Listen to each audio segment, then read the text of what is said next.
I decided that I want to dedicate the whole month of February to Flash games. I think I'll call it Flash February. Generic name? Yeah, but I'm not known for coming up with good names, so you'll deal with it. So anyway, way back in 2011, I reviewed a Flash game called Earn and Die. It was a fun little game that wasn't terribly long, but was still able to kill about 60 minutes of time.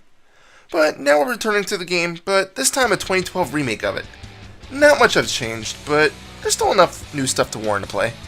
Before I explain the new stuff, let's recap the basics of the game.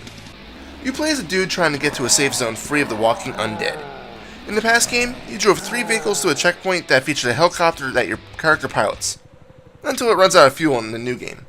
So because of this, your character sits down with a set of 3 fresh vehicles. Just like before, you need to get from start to finish on a limited amount of gas while plowing through zombies and crates. The controls are still simple. W is your gas key, X is your boost, and A and D are used to adjust the pitch of your vehicle when necessary. When you start a run, you go as far as possible. When your vehicle runs out of gas or gets stuck, the day ends and you push your vehicle back to the garage to outfit it with new stuff. You still earn cash based on distance and zombie slaying and use the cash to buy performance upgrades. So yes, it all sounds like it's been done before in the original game, so what has all changed? Well, first off, you're no longer stuck with just one track. Unlike the first game where you just drive from the start to the helicopter, this time you race through 3 different routes.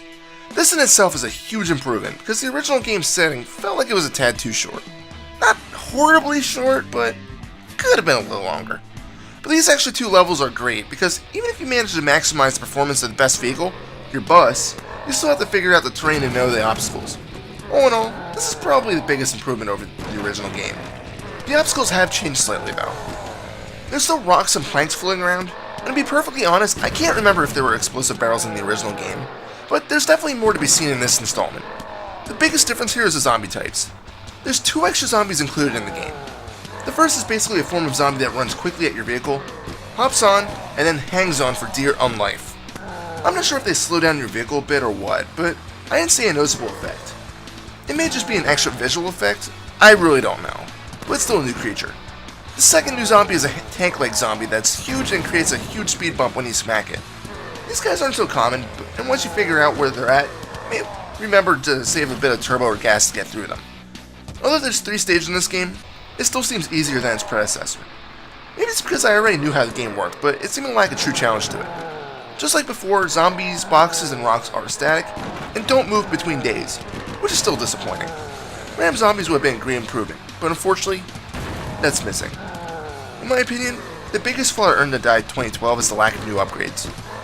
Yeah, there's 3 fresh vehicles, but all in all, they're pretty identical in performance to the original game. I was expecting to see some sort of new upgrade, but was disappointed. You'll still get upgrades for the engine, transmission, tires, and stuff like that, but where's the new material?